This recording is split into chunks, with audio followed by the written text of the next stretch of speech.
Welcome to Time for Success. This is your host, Matt Barbie, and this is the show where we really break down what does it take to create a freedom business. And that's the business that gives you and your family the lives that you dream of, but really it gives you and your employees great lives as well, because we want to create a business where employees are engaged, empowered, and that's one of the reasons why we have Amy on today with us. Amy Narishkin, thank you so much for coming on to the show today.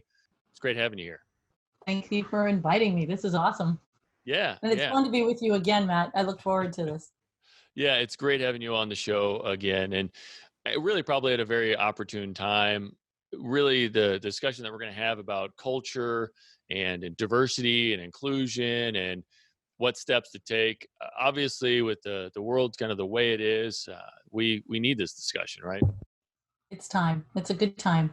With the world the way that it is, with the struggles that we have between race and certain groups feeling disempowered and really wanting to feel that sense of inclusion. We're talking about this kind of as it relates to business and organizations, but Amy's actually doing a workshop where she's even going to be hitting upon how do you start these conversations at home. So it's not even just at the workplace. It's how are you going to kind of create this generationally and actually make this a positive change for the long term, right, Amy? Mm-hmm. Positive change for the long term within your family, within your community, within your organization, be it profit or nonprofit. That's we great. all need to have these kinds of conversations. Absolutely. So I think I dropped the term cultural intelligence, or I haven't dropped it yet. I think it's something we probably need to define, because we know, I think we've heard emotional intelligence and IQ, the intelligence quotient, but what Yep. is cultural intelligence? Well, cultural intelligence stands on the shoulders of emotional intelligence. If I were to give you the three elements of cultural intelligence, they are compassion, which includes a whole lot of emotional intelligence, as well as context and action.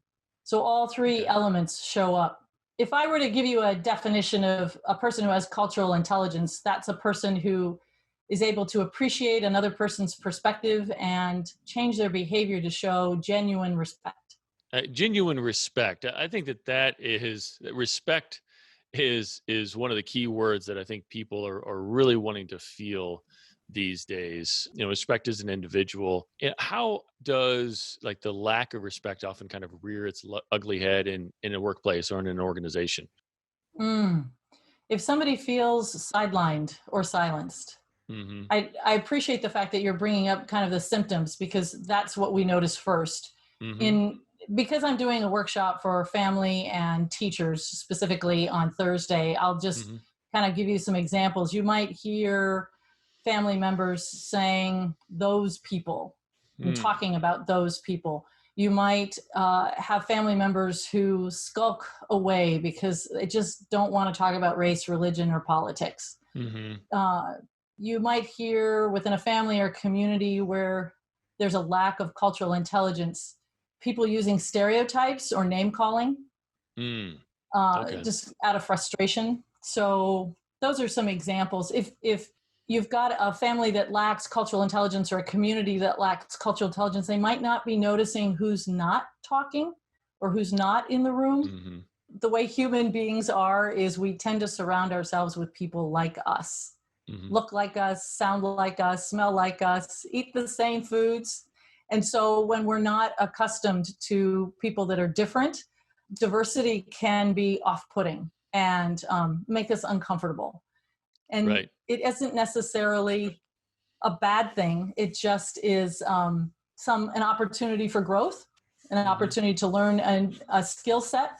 Yeah, I mean, I think that it's fairly natural for people to kind of want to come together based on other people that they know, because they immediately maybe feel comfortable. But there's so much missed opportunity just defaulting to that, right? I mean, in all reality, I think anybody who's personal growth driven knows that the biggest gains and the biggest opportunities for living your best life, or whenever you kind of step outside that comfort zone and you really reach out and try to learn and grow. And And you can't do that whenever you're just with the same people in the room all the time. And, you really miss out on a lot, right? I would suggest that we can grow with people Yeah. that are like us. It's just, and that may be what some people want, and there's nothing wrong with it. It is, however, going to limit the opportunities for innovation Hmm. and profitability if you want to reach a more diverse market, if you want to expand your market. So specifically within a business, it can be inhibiting. Hmm. If you're inclined, if you would like to diversify that market, then you're going to probably need to diversify the people that work for you that would appeal to that market. And then within a family, I know that my daughter, I've got 4 children, right? And two of them are still on the payroll. So the jury's still out with them. The 2 are off the payroll, right? They're both 20 somethings. Yeah. And both of those gals use cultural intelligence in their work. So, for example, my oldest daughter, Tally, she is an exhibit developer in an architectural firm for museums, for large museums. And one of the things that she does is make sure that more than just one perspective is shared, shows up in those exhibits. So she'll ask the people around her, because many of them look like her, so whose Hmm. story are we missing? Who's not represented in this exhibit? Because that way the museum can then appeal to a broader audience, because people want to see on exhibit people and stories that are reminiscent of their experience.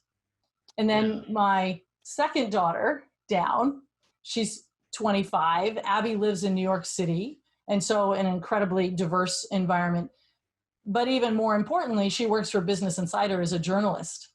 Wow. And her audience is fairly diverse, predominantly white. However, she doubles down to make sure that she is also communicating and sharing different stories and perspectives, so that her audience doesn't fall into the trap of thinking that there's just one way of being in the world. Hmm. And so she is quietly and gently, and sometimes not so gently because she is a millennial, right? She'll put herself out there and say, wait, whose voice isn't being heard here? Yeah. I'll give I, you an example. She was writing a story about how the pandemic was hitting people of color harder in New York City. And before she started that story, she came to me and she said, who am I to write this story, Mom? Being a white person of majority culture, and here I am sheltering in St. Louis. I even left my city to be safe. And as we sat and felt that grief and that concern that she was feeling kind of on the outside and wondering who she was, we realized that because her audience is predominantly white, who better than to appeal to those folks? It's somebody that looks like her.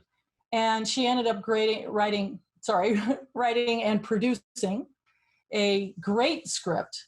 And she's not a videographer, but a video producer for Business hmm. Insider. So her clips are anywhere between 5 and 9 minutes.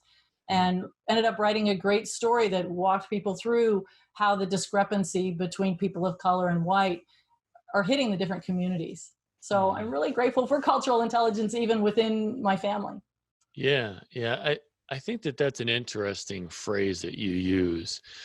Whose voice are we missing here? Whose perspective are we missing here? Whenever I'm talking about marketing or developing, innovating, or even leadership in a business, I always kind of start with a foundational principle that we all live in our own versions of reality based on our own life experiences. Now, sure, there might be some ultimate truths in the universe, but we can't really experience them necessarily as an individual, necessarily from our perspective, wholly and completely. Right. And so people, like one of the common ways I hear this is, well, people just don't have common sense. Well, common sense is based on your own life experiences and your genetic situation and all that. So to say that it's common sense is really not so common. I mean, it's your definition of it. You've actually nailed it. One of the things that we talk about in this workshop series that I'm doing is how to outsmart unconscious bias. Mm. And if you'll recall what I said at the beginning, that there's 3 elements of cultural intelligence, and they are context, compassion, and action. And so what's common sense to you and me might not be common sense in a different context, a different cultural context. So when somebody's talking about common sense, it is absolutely common sense for them and in their experience, but it may be very different. One of the cultural characteristics that we talk about in the workshop series is the fact that American culture, in the dominant culture in the United States, we're task driven as opposed to relationship based. And so it makes a lot of sense to be on time and on task in American culture. We're a capitalist society, and time is of essence, and we get stuff done, and we are an effective business culture. And so I'm not here to knock culture. I am here, though, to point out that there are cultural characteristics that can work in our favor sometimes, and sometimes inadvertently work against us. So if there is a time at work, for example, that you need to hear somebody out, and you've got your to-do list here on your left side, it might be that you need to put that to-do list aside for a couple, 3 minutes in order to hear that person out. And it's really interesting because when you hear a person out a couple, 3 times, you may not hear anything different. But if you develop the reputation of being the person who listens, people will start opening up and sharing. Relationships go deeper. Innovative ideas come up in a family, in a community, and an organization. It's just so cool to teach cultural intelligence because I get to help people connect on a deeper level that they had no idea that was possible before. Yeah. Yeah, I definitely can see that because it's so easy for people to just focus on what they think they know and how they think that they're supposed to interact with it. I mean, but kind of to your point, I trying to break this down simply for people. Cultural intelligence is, I think, a bigger conversation about even just the differences between individuals. You know, whenever I train in sales and leadership again, I talk about like the DISC. The DISC is a simple personality profile. I mean, you're familiar with it, I know, but it's just kind of a way of breaking people down. Or breaking people down. That's not right, but a way of breaking out personalities into kind of some 4 simple areas. Kind of a dominant personality, more, and then more of a kind of that social butterfly personality, more of kind of the steady, deeper relationship personality, and then there's the high detail. But it's interesting because each of those personalities have ways that drive the other personality styles crazy, but bring such unique perspectives. Kind of to your point, task oriented is typically kind of like a high D dominant type personality. Well, they oftentimes might miss the details. And so a high C personality is pretty good at seeing all the details. But then again, the high D's goal of task and just getting things done and pushing forward can drive a C crazy. Now, how does something like that concept apply to different cultures? And I think that you hit upon it a little bit, even with the idea that some are a little bit more relaxed, sit back, think about it. What are some good examples of kind of the different cultures coming together and creating a better end result? You bring up a really good point about the DISC in relationship to American culture. Yeah. We live in the most individualized culture in the world, and that's recognized. And so we tend to think in a hyper individualized culture that everything is our responsibility and everything is our fault. And that can be dangerous, not recognizing that there are cultural systems at play. While there are obviously a bazillion ways to be American, right? And the DISC shows that up, right? Yeah. There's also cultural defaults. And so even the most sensitive, caring, compassionate person within the context of the United States can get caught up in their to-do list. And so that would be a time to go, wait, is this a time where I need to be more relationship-based or a time that I need to get stuff done? And by being aware of some of these cultural defaults, then we can be conscious of them.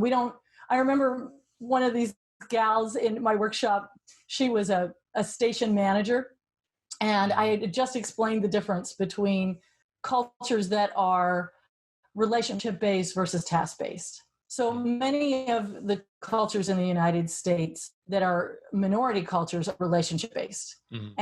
And that can be in conflict with those of us that are identify with the dominant culture where we're task-based, right? And so this gal jumps up from her chair and she goes, "Oh, I get it. If I understand what you're saying, when my fiance tells me to slow down and be with him, that means I can opt out of being so busy, and I can like really be with him." And so I said to her, "So what do you know now?" And she goes, "I thought being busy and getting stuff done was who I am.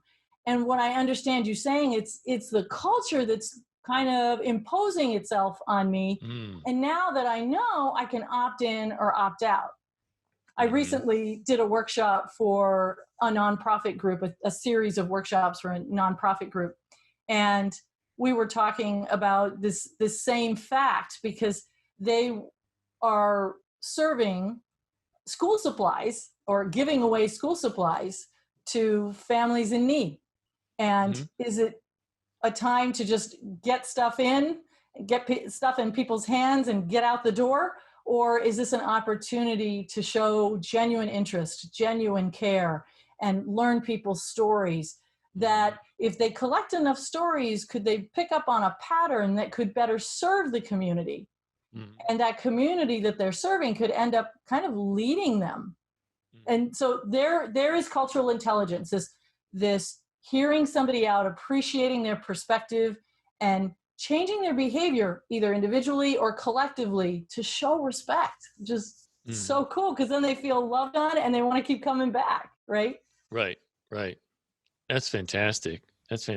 Yeah.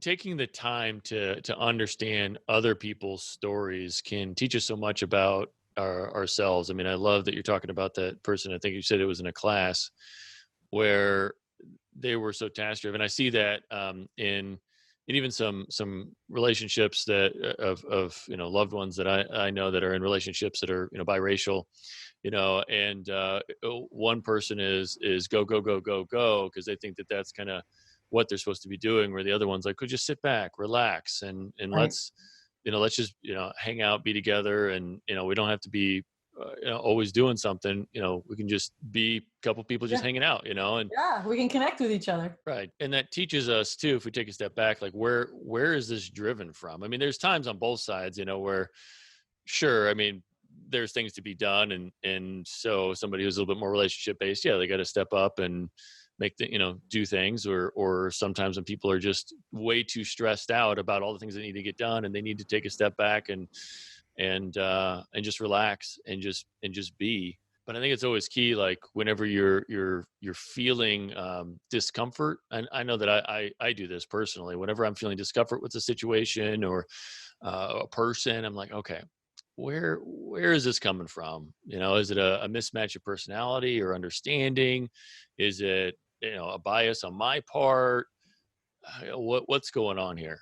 An And, acronym that I use, that I teach people to help them when they're in that tricky spot, like you're describing, when you feel kind of a tummy tug and you're uncomfortable in the situation, what do you do?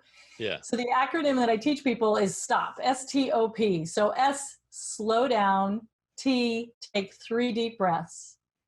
O, observe your reaction and the feelings of others, and check around to see that you're safe.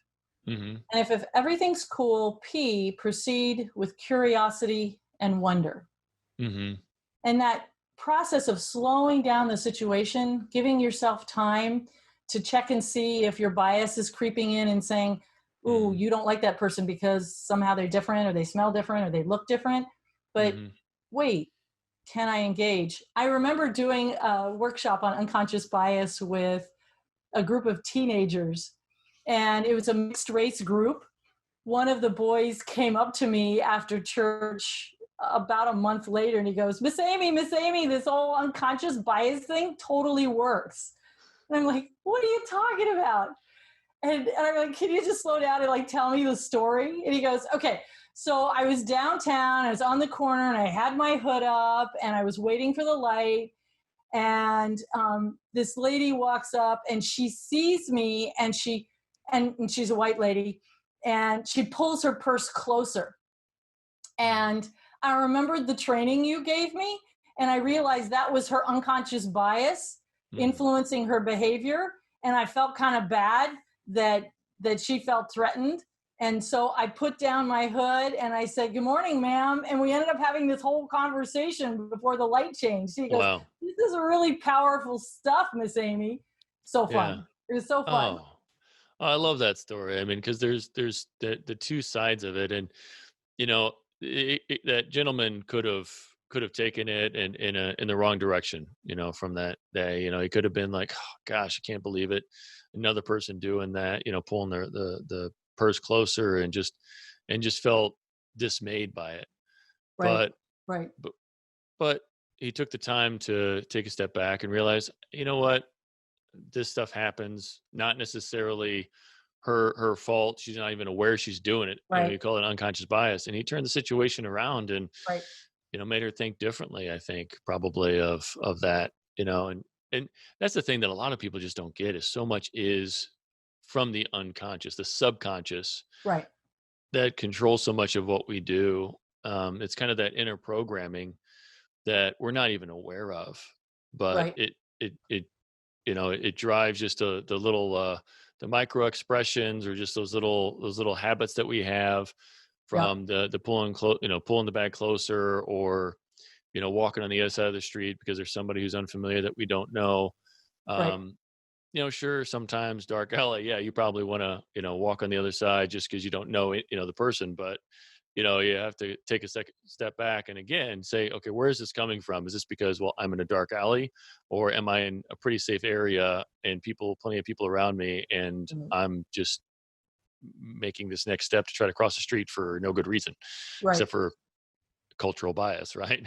Which is where stop comes in. Yeah. That's why with you check your reaction, you look at the feelings of the people around you, and I want you to make sure that you're safe psychologically and physically before you engage with someone. That's Yeah. important. It's natural to protect ourselves with people that are different from us. However, we define difference because of Hmm. religion, gender, generation, Sure. race, nationality. We need to protect ourselves, and I'm never suggesting that we don't. But if there Hmm. is an opportunity to engage with someone and kind of go through that awkward, uncomfortable time, oh man, it's awesome. If you can get through awkward and get to awesome, the Yeah. connections that are possible, it's Yeah. extraordinary. I would like to just clarify it's these cultural characteristics that I'm talking about don't come out of the blue. For Hmm. example, the fact that we're task based in the United States, all Western countries that got industrialized at the same time at the turn of the last century. So that would be Germany, Denmark, the UK, Canada, United States. I'm missing some, Holland. They all were industrialized at the same Yeah. time, and they are all task based cultures. Hmm. They get stuff done, right? And they are all pretty darn efficient economies. Hmm. So, no fault or blame or shame there. It's just an opportunity to recognize those countries that weren't industrialized at the same time tend to have an agrarian background. And Hmm. if you think about it, in an industrialized society, you needed to show up at 8:35 because parts on that line were going by, Hmm. and time and money were directly related. But in historically an agrarian society, right, you've got people who, or farmers more specifically, it doesn't really matter if somebody shows up at work at 8:30 or 10:30. We just need to get the produce picked, for Hmm. example. And so what's going to be more important is that the farmer, the leader have a solid relationship so that those workers show up. Hmm. So you can see historically we've come into being the way we are. And Hmm. because often we don't know the background or the context, we Hmm. just think it's who we are, particularly in an individualized society like ours. But it's not just who we are, it's who we are collectively. And it's really cool, the opportunity for relationship when we do take a moment to slow down. Hmm. So often we think that just how we define ourselves in the moment is who we are. And people kind of get stuck in a certain place like that. It's sad to see, but then again, when people realize, wait a second, I actually do have a lot more control over, who I want to be, and where I'm going to be in the future. I think that's key, because I have heard the excuse that, well, that's just who I am, and that's just how it's going to be, and that's how I was raised. Well, okay, that's how you were raised, but it doesn't necessarily mean that that's how you have to be for your entire life. It's difficult stepping That's outside of true. the box, That's true. and it's uncomfortable. Yeah. You're stepping into the unknown, but think of the relationships that you can build, and the people you might meet, and the things you might learn if you say, you know what, just because I was raised that way doesn't mean it was the right way. Maybe Right. there's something else to learn here. One of the points that comes out, again, I don't mean to repeat myself. If you'll recall, it's the elements of cultural intelligence or context, compassion, and just lost it. Context, compassion, and action. There we go. So I referred to context, both your context and their context. Being aware of that helps support cultural intelligence. The other Hmm. piece is compassion. And to your point, Matt, that we aren't stuck the way we are because of the way we were raised, Right. which is why in one of the workshops I operationalize empathy or Hmm. compassion for people. Because in order to show genuine respect, we actually need to appreciate that somebody has a very different experience. And I'm remembering after I did one workshop on empathy, one of the managers called me over during one of the breakout times when it was a small group, and he goes, Amy, come here. I got a question for you. And everybody else was at work, so I felt comfortable going to see the group. And he said, I got a question for you. I don't know if I did the right thing. I took down my Confederate flag. And should I have taken down my Confederate flag? And I said, where's this Confederate flag? And have I told you this story, Matt? I don't think so. This is interesting. Continue, please. So this is a white guy who Right. has his Right. Confederate flag, and he goes, "It's up on the back wall of my garage." And so I said, "So mind you, I have to be expressing cultural intelligence while I'm teaching cultural intelligence. Right. Right. So I had to slow down and get more information. Right? I'd take 3 deep breaths. I was safe, and I proceeded with curiosity and wonder. Right? So I said, so it's on the back wall of your garage. What's the problem? And he goes, well, it takes up the entire back wall of my garage. And I said, oh, so that's a big flag. And he goes, yeah, it's a big flag. And I said, so it must have been important to you. And he goes, yeah, it's part of who I am. It's part of my history. And I said, so what's the problem? And he goes, well, when the garage door goes up, you can see it. I'm like, all right, but you said it's important. And he goes, but my neighbor across the street, he's black, or they're black. Mm-hmm. And I didn't know if the flag would bother them. So I took it down. And I said, so why are you asking me? And he goes, well, ever since the workshop, you had us think more about our impact rather than our intent. My intent was pretty good, but I never really thought before that my actions could have an impact on somebody that is different than my intent. And so I got to thinking after the workshop that maybe the impact of that flag wasn't good. And I said, did you ask him? And he goes, no. He goes, what would I say? And I said, well, what you just said to me, what was the impact of that flag on you? And he goes, I can say that? And I'm like, oh, totally. Ask him. He might even appreciate the fact that you are seeing him and recognizing that he has a different context, a different cultural context, right? And he goes, all right. And so at the next workshop, at the end of the workshop, he hadn't said anything the whole time. I spent the morning Hmm. with this group of people, and he hadn't said anything, even at the breaks. And so I went up to him and I said, so what happened, right? Did you talk to him? And he goes, no. And I said, well, why not? And he goes, because ever since we talked, we've been getting together every weekend, every Sunday night. Our families are getting together and we have barbecue and beers, and it's been so much fun to get to know them that I just realized the flag wasn't that important. Mm-hmm. I'm like, that is so cool. And in my mind, I'm thinking, God, I wish you'd talked with him. But then I realized that that was the point. He had figured that out, that his compassion and his context led to an action that was culturally intelligent.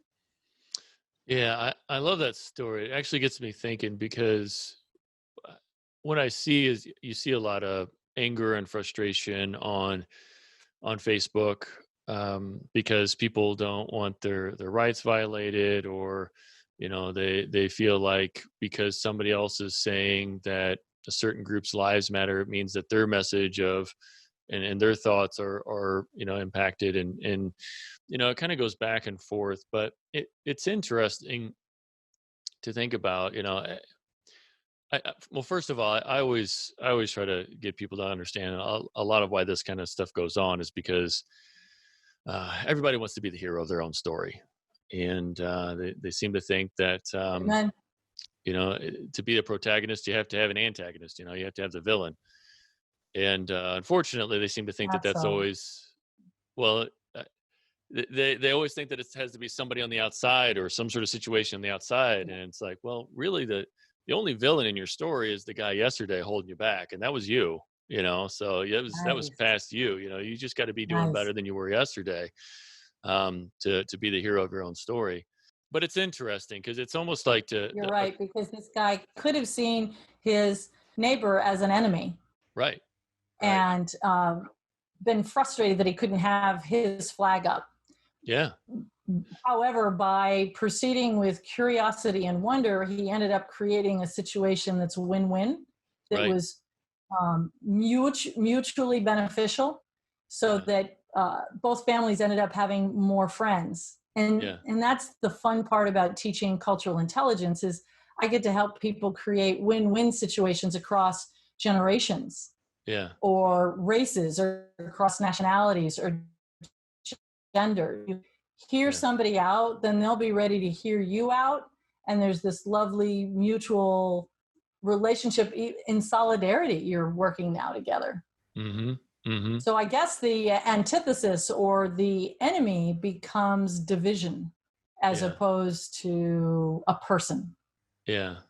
And it's a question popped up into my mind when you're talking about all that, is that people are driven by feeling good and comfortable and feeling right. I almost want to ask the question of, well, okay, so just think about it. What is it like to be able to sit down with somebody and have a beer, right? And or just hang out and laugh and meet new people, and feel like you have a valuable relationship. Mm. Well, is really that sense of pride, does that really feel better than a good relationship, with good people that you can laugh and hang out with? Mm. I mean, you're potentially Good missing question. something there, and all for the sake of something that is kind of probably a very weak replacement for that good feeling. I don't know. Or Just a thought. temporary. It's pride is a good feeling and it's temporary. And Yeah. there's nothing wrong with wanting to feel good. And I Hmm. don't want to bash that. I just know that if you're looking for deeper connections and longer term relationships and that freedom to Yeah. be able to talk with anybody, Yeah. that's why one of the first things I teach is just stop, just Hmm. slow down and be with something. And maybe to your point, Matt, if you're willing to be just a little bit uncomfortable temporarily Hmm. and be curious, Hmm. you might not only learn something new that's kind of cool, but you're opening yourself up for a more genuine relationship that you didn't know that was possible before. Right. For me, again, I guess I've got the benefit of kind of always saying, okay, so where are these feelings kind of coming from? And I'm able to kind of take a step back and look at that. Of course, I know that not everybody's lived that way or learned that or whatever. So Well, I think it's that what you're defining there is emotional intelligence. right, Being able to right. be present with yourself and recognize how you're feeling and the thoughts that are coming in. That's a huge step Hmm. in in developing relationships is being aware of yourself. I was having a conversation with my sister this morning. She was pretty anxious about going into a meeting.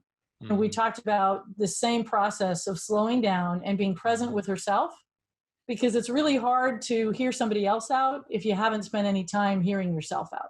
Right. It's a Right. wonderful first step, an important first step. Yeah. Yeah. And so I definitely encourage, listeners, if they're struggling with these things, struggling with, okay, I just don't get how a certain group of people think this way or live this way or whatever. I mean, I've gotten a lot of understanding about some of the deeper cultural issues that a lot of people talk about with the Black Lives Matter and the sense of oppression and just because I wanted to know, and so I sat down with folks who feel that way and just asked them, like, so where Right. does this come from? How, like, tell me about your experience. What was your life experience, and Mm. what were the things that happened that made you feel this way? And it's amazing what I've learned and the amount of perspective I've been able to gain just understanding these things. I feel very blessed, because otherwise, I kind of would be just kind of, I mean, it would be harder for me to understand. I feel like I'm a pretty empathetic person overall, but being able to learn these things has just helped immensely. It's in those individual conversations that we can Hmm. start picking up on patterns. Hmm. And it's in those patterns that we can begin to see systems that are sidelining and silencing people. Hmm. So often I'll get emails or calls, texts from people, particularly white people, asking me, what can I do? And a lot of it starts with exactly what you just explained, Matt. It's slowing down and being present with somebody and learning from them. However, we want to do the next step, which is start noticing patterns and dismantling systems that are hurting people, that are leaving women Hmm. out, for example, that are leaving people with wheelchairs out, right? Or people who experience some kind of mental hardship.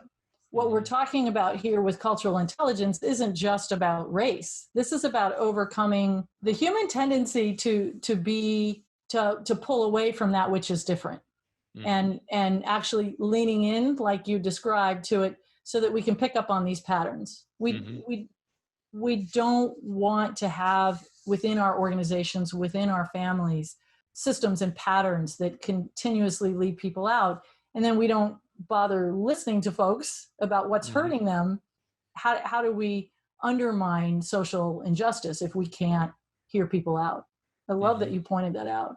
It's key, I think, just in our daily lives, and in the workplace and in our communities everywhere. Obviously, you know, obviously I feel that way. We're having this discussion, but um, I And you have can a you podcast because you're the person who goes out and finds people with different ways of being in the world, and you interview them, so you're intentionally exposing yourself to cultural differences, right, whether right. they're organizational differences. One organization that I'm working with right now, they do serve an international market. They have customers in China and Southeast Asia and South America, but I wasn't hired by them to help them relate better to their customer, but better relate to each other across departments within the organization, Hmm. because production and engineering and sales couldn't talk to each other. Yeah, It was holding back their profitability because they couldn't have a conversation and innovation wasn't happening. So the cultural differences yeah, within a department even can get in the way of hearing somebody out. Kind of ironic, but yeah. I mean, I think that if you've ever tried to have or listen into a conversation between like an engineer and a salesperson, you can kind of see that you can see a great example, I yeah, guess, right. of cultural differences, or even just the different opinions and how they can go astray. But then if they actually work together, how salesperson who's on the front line brings a different perspective to an engineer who is trying to do it for form, function, and profitability, or based on their these certain specifications that they were given, where they might be able to work together to come to create something better, because they're able to come from different perspectives. But other examples I've seen where cultural intelligence has been important, where companies left the whole market segment out just because they didn't understand Exactly. how to market to them. And they didn't Right. even really necessarily think about it. Like, well, everybody thinks this way. So, Right. they're going to buy our products just because, that's the way people think, you know? But if the And product doesn't appeal to a certain market, you're losing out. And right. just the same happens within a family. Hmm. If you've got a family member who's a little less appealing, does that mean they're excluded? Or you've got somebody who marries into the family who looks Hmm. different or seems different. Does Hmm. that mean you're not going to have conversations and care deeply about their Right. children and the relationships they have? Yeah. No, that's just Yeah. not fun. It's not fair. Yeah. Yeah.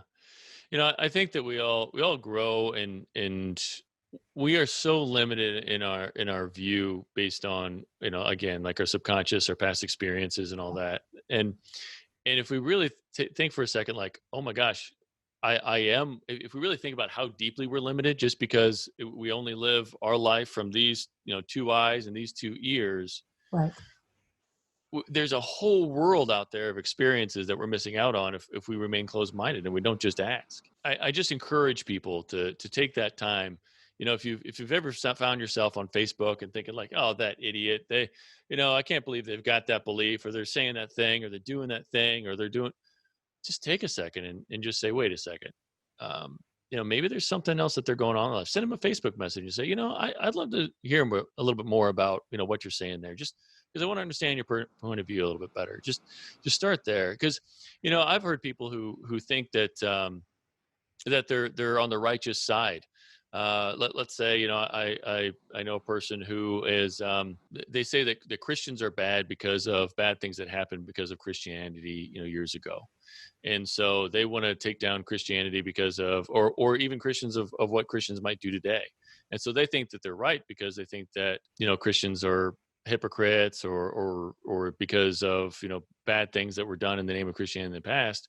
And I understand from their perspective, how they feel like they're doing the right thing, but they do it in a belligerent way and try to make other people feel stupid for their beliefs. And it's like, well, aren't you kind of doing the same thing that you're calling other people out for? I mean, take some time just to have so, a conversation with folks, so Matt, can I give you a suggestion? Yeah, please. When you come across a person who's kind of dug in like that, in a sense, they're absolutely right, Hmm. because they're right about their perspective. Right. Yeah. What they don't or may not realize yet is that there are different ways of being in the world. So when I come across somebody who's kind of dug in and insisting that their way is the right way, Hmm. one of the questions that I ask is, what's your story? What's the story behind that? In my Yeah. mind, when I come across somebody who's kind of dug in and feeling really adamant about Hmm. their answer and their way of being in the world, I usually, in my slowing down, when I stop and I slow down, I take 3 deep breaths. I'm typically thinking to myself, who or what hurt this person? Right. Right. Because if somebody has been hurt, there's a bias can definitely be formed, and a Yeah. stereotype around that to protect you. And so if somebody has kind of circled their wagons in self-protection, the way you might be able to appeal to them is to apply cultural intelligence, recognize their context as legitimate for Yeah. them. Whether or not we agree with it, we can affirm their experience. I remember when a CEO said to me, I don't understand why those people kneel. What's the point of that? And Hmm.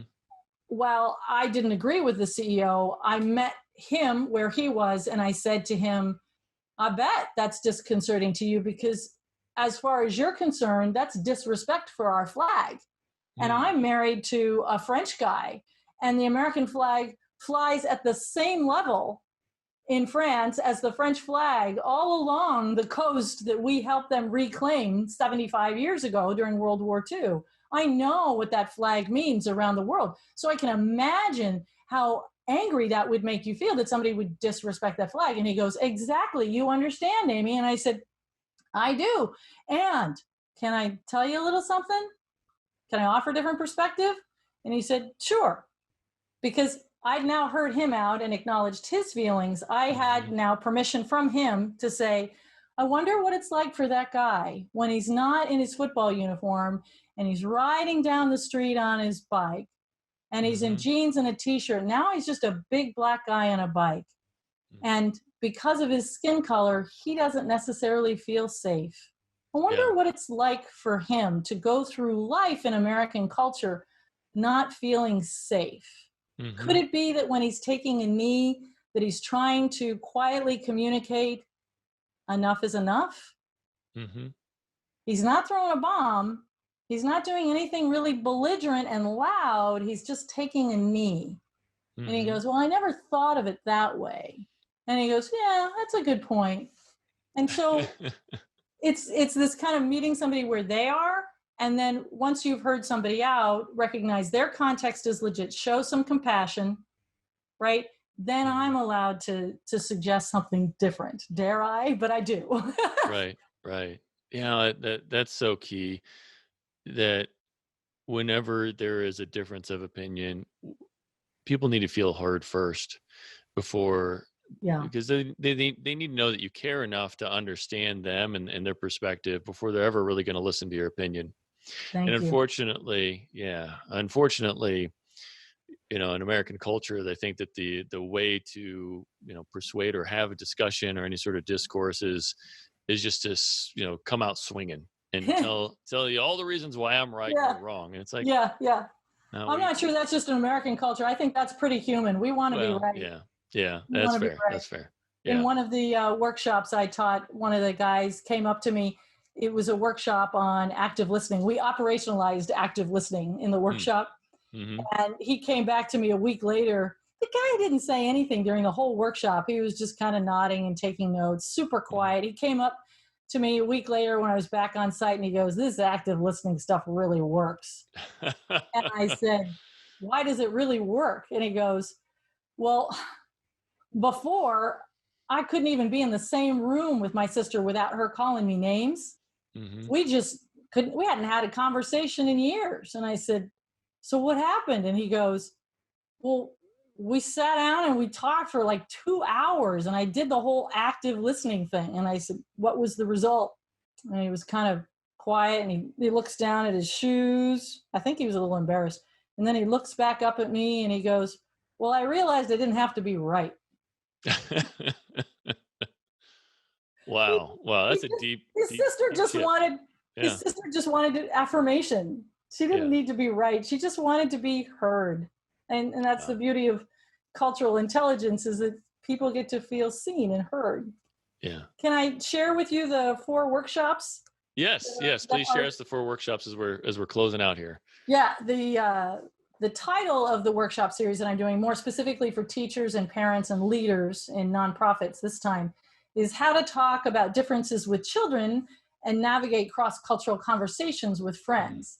And there's 4 elements. First, we're going to make the case so that, kind of why you bother relating to people that are different. The second workshop, like we've alluded to, and you've actually mentioned several times, is how to outsmart unconscious bias. We got to know what's sitting back there that's keeping us from connecting with people. Yeah. The third workshop, these are hour-long workshops, by the way. So in and out, pretty quick. We'll get you some cultural intelligence, enough to work with, so that you can talk to your sister for the first time. The third workshop is expressing empathy. We're going to operationalize empathy so that you know how to show compassion when you walk away from our Zoom time. And the fourth workshop is discovering some cultural awareness. So what are some of those cultural characteristics, kind of like being task-based, that get in the way, or a different way to put it, that help and hinder relationships so that you can learn how to opt in or out. And the workshop series starts the day after tomorrow, and I'm hoping people can join us. Well, this will probably be up tomorrow, so it'll be up. What's the actual date? The date? It's 7/23. 7/23, and we're July starting. 23. Yep, sorry, yes, July 23rd, and we're starting at 8 a.m. You need to sign up on Wednesday, though, because I've got to get you your Zoom link and give you a little worksheet that's kind of to fill in and follow along with. Okay, great. All right. Well, great. Well, I really appreciate your time today. And if people want to know a little bit more about maybe the programs they offer around cultural intelligence, or just want to reach out to you, what's a good way for them to do that? So you can go to learn about the workshops or to reach me or to get more information. You can go to my Yes. website, which is empoweringpartners.com. Awesome. Awesome. Thank you. Thank you again, Amy. Really appreciate it. This has been Time for Success with your host, Matt Barbie, the show where we just want to help people create great businesses that give them, their employees, their families, everybody involved great lives. And it's possible. It's possible. So if you would like to learn how to do that for your business, please reach out. My number is 314-441-5423. Thanks.